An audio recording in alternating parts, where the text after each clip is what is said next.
Good morning friends, welcome back to my channel. कसे आहात तुम्ही सर्व? आय होप की तुम्ही सर्वजण स्वस्त मस्त आणि हेल्दी असाल. हा मॉर्निंग व्ह्यू बघायला आहे ना, म्हणजे मी तर नेहमी येत नाही, पण आज काही कारण आहे त्याच्यासाठी मी वरती आले आणि तो मॉर्निंग व्ह्यूज बघून एकदम भारी वाटतं आहे. आणि आजचा म्हणजे विशेष असं आहे की आज आहे ना मला पळीचे पापड टाकायचे होते. आता पळीचे पापड म्हणजे साबुदाणा पळीचे पापड, ज्यांना माहीत असेल त्यांनी कमेंटमध्ये सांगा.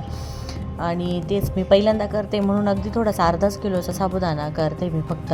आणि खरं सांगू ना, ते एकदम बेस्ट झाले, म्हणजे चांगले झाले. मला वाटलं होतं की फसतं की काय, पण बिलकुल फसल्याने व्यवस्थित झालं.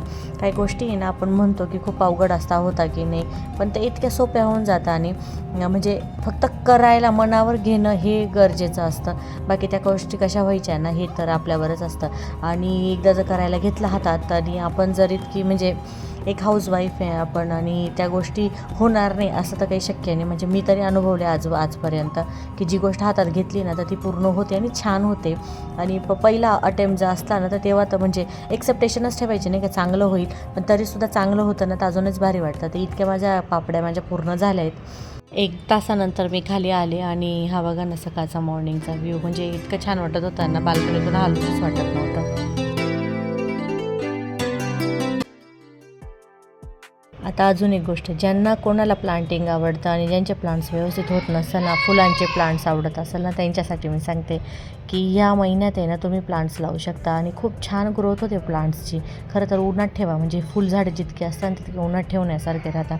आता मला ही गोष्ट खूप उशिरा समजली, पण मला असं वाटतं की तुमच्यासोबत मी ती गोष्ट शेअर करावी. माझी ही पूर्ण झाडं पूर्ण सुकून गेले होते, पण जसे मी उन्हामध्ये ठेवले आणि तेव्हापासून यांची चांगली ग्रोथ होते आणि पुन्हा त्याला छोटे छोटे म्हणजे छोटे छोटे असे पानं येतात आणि खूप छान वाटतं आहे ते. म्हणजे एखाद दोन जरी फुलं आले तरी बरं वाटतं. आणि हे जे माझ्या सदाफुलीचं झाड आहे ना, याला आहे ना म्हणजे जवळजवळ 2 वर्ष झाले. खूप छोटंसं आणलं होतं आणि त्याला आत्ताशी फुलं येत आहे. म्हणजे जेव्हा मला ते प्लांट्सचं खरं समजलं नाही की त्यांना ऊन लागतं, म्हणजे खरं सांगू ही बेसिक गोष्ट पण मला खरंच माहीत नव्हती. जेव्हापासून मला माहीत झालं ते उन्हात ठेवते मी आणि रेग्युलरली त्यांना व्यवस्थित पाणी देते. पाण्याचा पण टाईम असा आहे ना माझा की ज्या टाईमाला तर त्याच टाईमाला मी पाणी घालते झाडांना. आता आज मी लवकर उठले होते म्हणून माझे सगळे कामं इतके लवकर आवरून गेले. म्हटलं चला की जरासे ना आपले जे डाळी-साळीचे जे डबे राहतात ना ते सगळे वॉश करून घ्यावा. खूप दिवसाचं माझं चालू होतं की ते मला साफ करायचं क्रॉकरीचं. आज फायनली त्याला मुहूर्त लागला.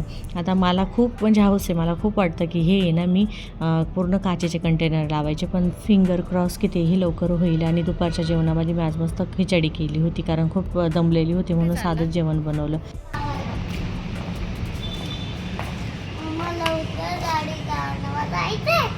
आणि विरांशला कालपासूनच वेकेशन स्टार्ट झाले विरांशचे, आणि त्याचं चाललं की नाही मला मामाकडे जायचं आहे. मग मी पण म्हटलं सर की 2-3 दिवस जरा तोही राहून जरा मला पण आराम, कारण 2-2 मुलं सांभाळणं खरंच शक्य नाही. कारण जेव्हा दोन्ही मुलं लहान असताना तर खूप जास्त म्हणजे अवघड होऊन जातं. आणि मी खरं सांगू ना, ज्यांचे जुळं मुलं राहतात ते कसे सांभाळताना त्यांचं म्हणजे खरंच कमाल आहे त्या गोष्टींची. त्यानंतर संध्याकाळी ना पापड काही जास्त वाळलेले नाही, आज खूप जास्त आभाळ आलेलं होतं म्हणून मी सगळे पापड खाली आणले. आणि पुन्हा आहे ना हे असं माझ्याकडे मोठा टप आहे, त्याच्यामध्ये आहे ना मस्त छान ठेवून दिलं. आणि तोपर्यंत माझा चहाही उकळत होता, कारण इतकी तलप आली होती ना आज आज लिटरली मी खूप दमले होते, म्हणजे खूपच जास्त. पण असं झालं की नाही सगळं काम काढलं आहे तर आज नाही ते मला पूर्णच करायचं म्हणून मस्त कडक चहा ठेवला आणि चहा घेतला. पुन्हा ते पापड व्यवस्थित लावून दिले आणि बाकीचं जे सकाळी मी काम काढले होते, जे कंटेनरचे जे डबे भरायचे ते मग पुन्हा आहे ना ते त्याला सुरुवात करून दिली मी.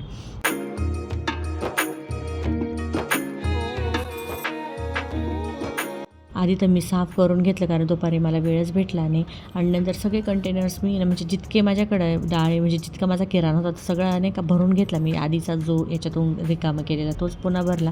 आणि खरं सांगू हे सगळ्यात मोठा टास्क राहतं की त्याचे डब्यांचं आहे ना झाकणं शोधायचं. तर तेच माझं चाललं होतं. आणि मी जेव्हा हे लावत होते तेव्हाच मला आहे ना एक क्लिक होत होतं डोक्यामध्ये की यार कधीही माझं पूर्ण काचेच्या जारनी भरल आणि कधी कधी ते छान दिसेल, तोही दिवस लवकर येईल आणि मी तोही ब्लॉग किंवा तेही तुमच्यासोबत मी शेअर करेन. आणि तोपर्यंत असे कोण कोण माझ्यासारखे असे प्लास्टिकचे डबे लावतात त्यांनीही मला कमेंटमध्ये सांगा.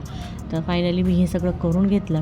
आणि मला विरांशचा एक व्हिडिओ आला जो तिथं गेल्यावर आहे ना लिटरली एखादा मुलगा घरी इतकं सांगून अभ्यास करत नाही, तो तिथे गेल्या गेल्या त्यांनी अभ्यास स्टार्ट करून दिला.